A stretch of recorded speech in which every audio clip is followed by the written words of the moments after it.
Bem-vindos todos, vamos continuar nossa aula aqui de Python então, né? Bem, vamos falar um pouquinho sobre buildings, tá? Buildings são algumas funções que já estão na linguagem Python, tá? Elas já vêm pré-definidas, tá? A linguagem Python automaticamente importa algumas funções, tipos e símbolos que são conhecidos como built-ins, tá? Uma tradução de built-ins é construídos dentro, né? Coisas que estão dentro da linguagem, tá? São os mecanismos mais básicos da linguagem Python. Então, entre alguns exemplos aqui desses built-ins, tá? Nós temos a função range, a função all, a função any. A função range vai servir aí para criar listas, tá? Eu já vou falar um pouquinho mais dela. A função all e any é para aplicar filtros booleanos em listas, né? Por exemplo, você pode ter uma lista e quer checar quais números da lista são pares. Aí você vai usar esses comandos aqui. Tá, eu não vou dar exemplo de cada um aqui, só quero que vocês saibam que existem esses comandos e saber como buscar eles depois, tá? Então, ele tem dicionários, que é o comando dict, né, dentro da própria linguagem, o comando lista, que é para transformar objetos em listas, né? A gente vai combinar o comando list com o comando range para criar listas ordenadas aí.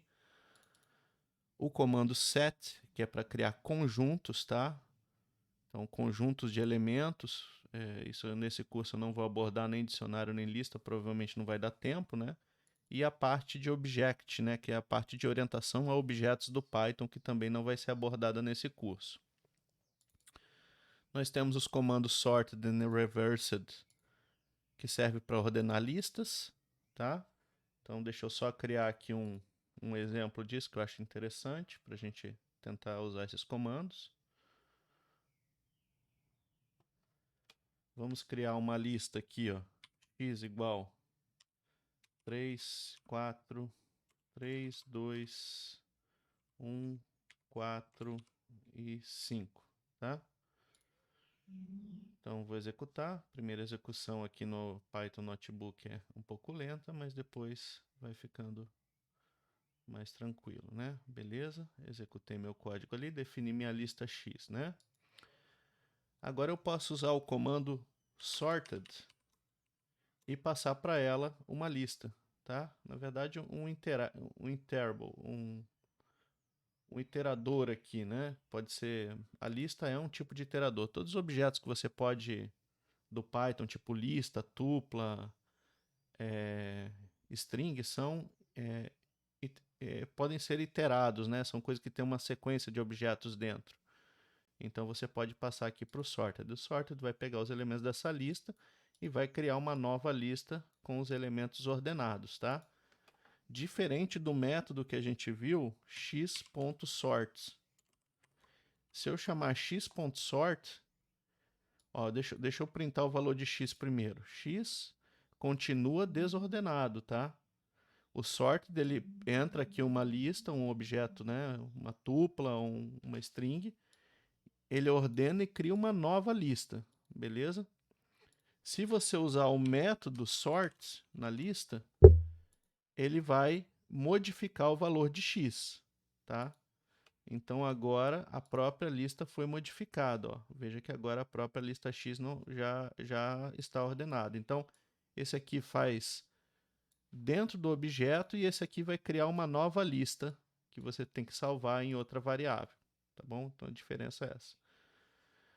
O reversed vai criar os elementos, vai pegar os elementos da lista e vai criar uma nova lista com ordem reversa, né? Ele não mostra aqui diretamente, eu vou ter que obrigar ele a gerar uma lista para mim usando o comando list, tá? Então se eu chamar isso aqui vai criar um novo iterador que vai andar nos elementos de ordem inversa aqui, e aí eu converti esse iterador para uma lista, tá? O iterador é um objeto que sabe andar nos elementos da lista. E quando você coloca um iterador dentro desse comando lista, tá? Que também é um built-in aqui, tá? O list. Ele vai tentar transformar o iterador em uma lista para a gente e vai mostrar os objetos que estão ali dentro. Então, se você quiser a ordem inversa, você pode usar o reversed Ele vai criar o iterador reverso, aí você transforma ele numa lista usando o comando lista para poder ver aqui. Comando int string float, né, para construir os objetos inteiros, strings e números, né, float. Então isso é interessante, ó, se você tem uma string e quer converter ela para inteiro, ó, então ó, isso aqui é a string com o número 5, mas aí esse comando int vai tentar transformar isso, o que tem aqui num inteiro. Se ele conseguir, fica show, né? Agora, se tiver uma bobagem escrita aqui, ele dá um erro, tá? Ele não consegue converter. Então, algumas coisas ele consegue, outras não. Se eu colocar 10.1, vamos ver o que ele faz. Ele não consegue também, né? Que não é um inteiro. Se eu colocar um número inteiro, ele se dá bem, tá? Talvez até uma coisa assim ele consiga se virar. Isso ele entende, né? O Python entende esses underscores como separadores dentro do número, né? Deixa eu só mostrar para vocês, isso aqui é interessante, ó. Eu posso escrever a variável y igual 1 underscore 000. Isso aqui é 1000 para o Python, tá? Ele entende isso. Deixa eu dar um print aqui na variável y. Tá? Então você pode colocar esses underscore no meio dos números para ser o separador de milhar, né? Então se eu quiser escrever isso aqui é milhar, 1000, milhão, né? E eu posso escrever os números dessa forma, fica mais fácil de ler e posso plotar o valor dele aqui, né? Então, essa é uma outra forma aqui que você pode passar números inteiros para o Python, que é bem interessante essa notação. O que mais? Vamos lá, continuando, né? Nós temos aqui os comandos, então, int, string, float, né? Que servem para tentar transformar um objeto, uma variável de um tipo em outro tipo. Pode testar também aqui, ó. Vamos transformar o número 100 em string, tá? Isso aqui é um número inteiro, né? Ele vai tentar transformar em string e virou lá a string 100, né? Com coisa dentro aqui, tá? Então ele pega o que passou aqui e tenta converter para string. Se você passar para o comando string uma lista, vamos ver o que ele faz. 10, 20, aspas, hello. Ver se ele faz alguma coisa, né? Então passei uma lista para ele, vê que ele converteu a lista numa string com os elementos da lista, tá? Tem a aspa aqui no final. Então agora isso aqui é um string, né, representando o conteúdo dessa lista aqui. Tá? Isso é só uma questão que a gente pode usar em algum momento. Nos nossos exercícios não vamos fazer coisas nesse nível aí por enquanto. Bem, os comandos min, max e sum, tá? Servem para fazer operações em listas, tá? Então se eu tenho uma lista, vou chamar aqui de lista 01, tá? Vamos dizer que essa lista aqui é 5, 6, 10, 2 e 3, tá? Criei essa lista, pode ter o tamanho que quiser. Posso chamar o comando min e passar uma lista para ele, tá? Na verdade, um iterador pode ser uma tupla, pode ser outras coisas também, a gente vai ver depois. E ele me retorna o menor valor, tá? Então o menor valor é o 2, beleza? O comando max, se você passar uma lista, ele vai retornar o maior valor. E o comando sum, né, vai somar os elementos da lista e te retornar a soma, tá? Então, basicamente, são funções que sempre estão dentro do Python. Outra função importante é a função help, né? Eu posso escrever help e passar aqui outra dessas, uma função qualquer para o Python, e ele vai me dar aqui, né? Ele vai tentar me dar aqui a ajuda sobre a função, tá? Então, dado um iterador, né, retorna o seu maior item aqui, retorna em inglês, né? Então, assim, pode tentar usar um tradutor para tentar entender o que a função faz, mas às vezes é uma coisa que a gente pode acessar aí usando a função help, tá? Bem, temos a função da memória uma outra função, que é a função dir. Você pode vir aqui e escrever o comando dir, tá? Isso aqui lista todas as variáveis que você tem na memória aí do teu Python que você está rodando, tá? Então, no caso, a gente tinha definido umas variáveis x, elas estão aqui no final, tá? Essas são as variáveis de sistema, que a gente não vai mexer nelas, tá? Isso aqui tem a ver com o próprio Python e o ambiente aqui do Colaboratory. As nossas variáveis vão aparecer aqui no final, tá? List, x, y, tá? São essas que não estão seguidas desse underscore aqui, tudo bem? Então, ele mostra as variáveis que estão no ambiente. Se eu quiser plotar as variáveis e os valores juntos, eu uso o comando locals, tá? Mesma coisa, tá? Ó, ele está aqui, ó. Vai ter um monte de lixo, aqui é um pouco mais difícil compreender, mas vai aparecer eventualmente aqui embaixo, tá? As variáveis que a gente quer. Tá aqui, não, ali também é um pouco difícil usar, porque o Python suja todo o ambiente, mas está aqui nossa variável x e nossa variável y que a gente definiu no final, nossa variável lista 1, né? E os valores que estão dentro dela, tá? Então, dá para saber o que tem dentro, mas é um pouco aí complicado, né? Porque vem muita sujeira de coisas pré-definidas aqui tanto pelo Python quanto o Colab, tá? Então, essas são variáveis que você pode listar as variáveis do ambiente, mas acaba aparecendo muito lixo aí. Bem, outra coisa que você pode fazer também é apagar variáveis que foram definidas, né? Então tem a variável que foi definida x. Se eu quiser acabar com ela, eu uso o comando del e passo o nome da variável aqui, tá? E agora ele vai apagar essa variável. Se eu usar o comando dir, que lista as variáveis do ambiente, não vai mais ter o x lá. Ele foi deletado, tá? Agora só tem o y. Então, o comando aí serve também para isso, o comando del, tá? O del é deletar, tá? Então, são funções built-ins. Aqui eu tenho uma lista aqui de todas as funções built-ins, tá? Tem várias funções aqui que vocês podem olhar aí, tentar buscar no Google e no... É melhor escrever no Google Python e o nome da função, né? Que talvez seja mais fácil de você achar o help do que usar o comando help, né? E já vai ter mais coisa em português. Então, esses são os comandos aí que já estão sempre vão estar na linguagem Python aí, que você já pode sair usando, né? Então, tem vários comandinhos aqui, né? Conforme a gente for usando, a gente vai falando deles, tudo bem? Conforme for precisando, a gente vai explicando. Então, vamos aos pouquinhos, né? Aqui eu tenho uns links aqui, ó, das funções da biblioteca básica, né? Pode olhar lá. Aqui um exemplo da função range, né? Que a gente já falou dela, vai falar dela agora um pouquinho. Então vamos para a história da função range, tudo bem?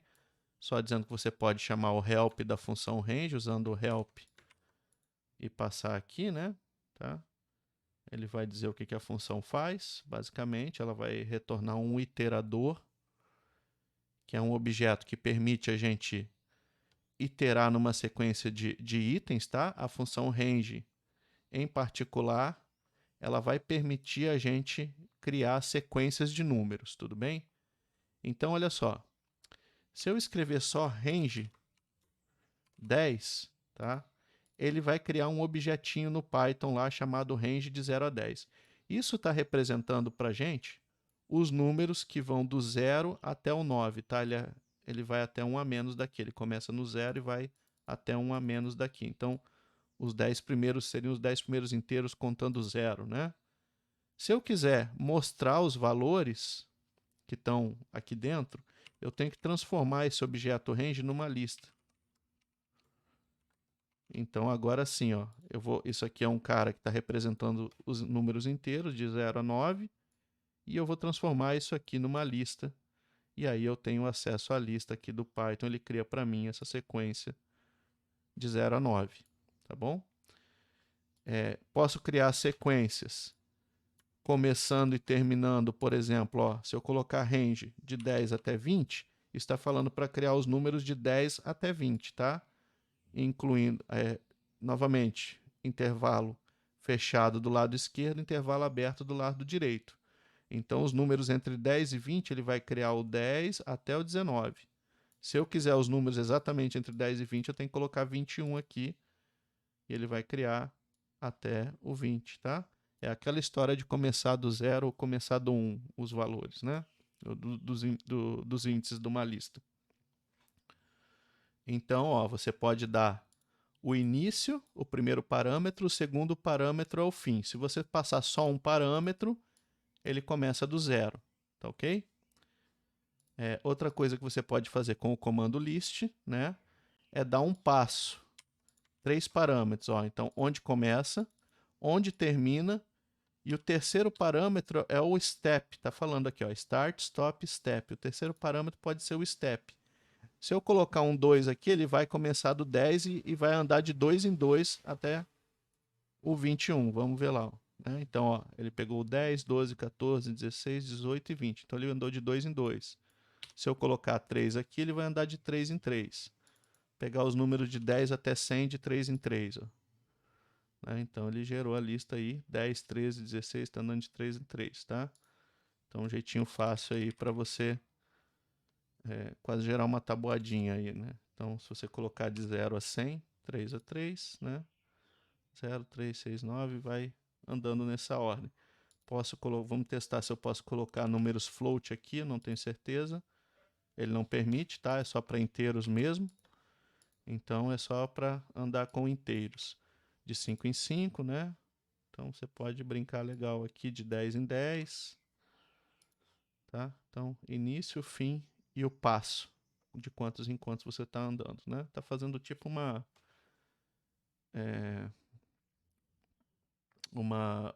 progressão aritmética aí dos valores, né? Outra coisa interessante é que se você quiser a lista invertida, tá? Os números de 0 a 100, você colocar aqui um menos 1, ele vai te dar na ordem reversa. Não? Ah, não, desculpa, ó. Eu tenho que colocar de 20, de 100 até 0, tá? Agora eu tenho que inverter aqui o início e o fim, tá? Então agora ele vai andar de trás para frente na lista. Então estou indo de 100 até 0 de trás para frente. Deixa eu colocar de 10 até 0 de trás para frente, tá?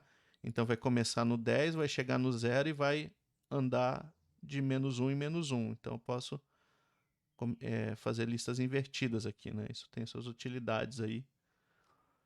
Posso também ir de menos 2, por exemplo, né? Ele vai andar de menos em menos 2 e assim por diante. Então, onde começa, onde termina e o passo pode ser negativo também. Beleza? Essa é a questão aí essa é a questão aí do comando range, tá? Esse comando vai ser muito útil para a gente nas próximas etapas aí do curso. Bem, continuando aqui. Aqui é só uma parte aqui, ó, deixa eu explicar para vocês um pouquinho, tá? Essa parte aqui vai ficar um pouco estranha, mas a questão da indentação do Python, tá? Assim, para quem já tem algum conhecimento de linguagem de programação, tá? Quando eu quero juntar blocos de código, né? Quero assim que vários comandos sejam o mesmo bloco de código. Em geral, em linguagem de programação tipo C++, Java, você coloca vários comandos de código, tá? Comando 1 ou expressão 1, né? Comando 2, comando 3, tá? Isso aqui, ó, para o C++ é um bloco de código e você tem que separar cada comando por um ponto e vírgula, tá? O Python, ele não trabalha dessa forma. Ele entende os blocos de código, né? Como ele não tem o ponto e vírgula no final do comando,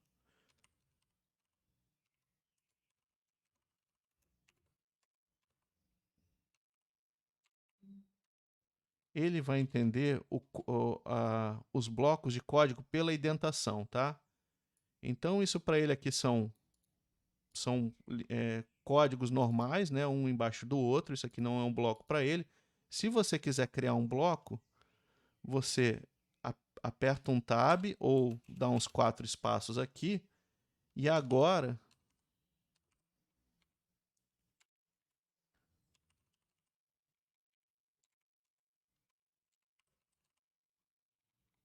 tá?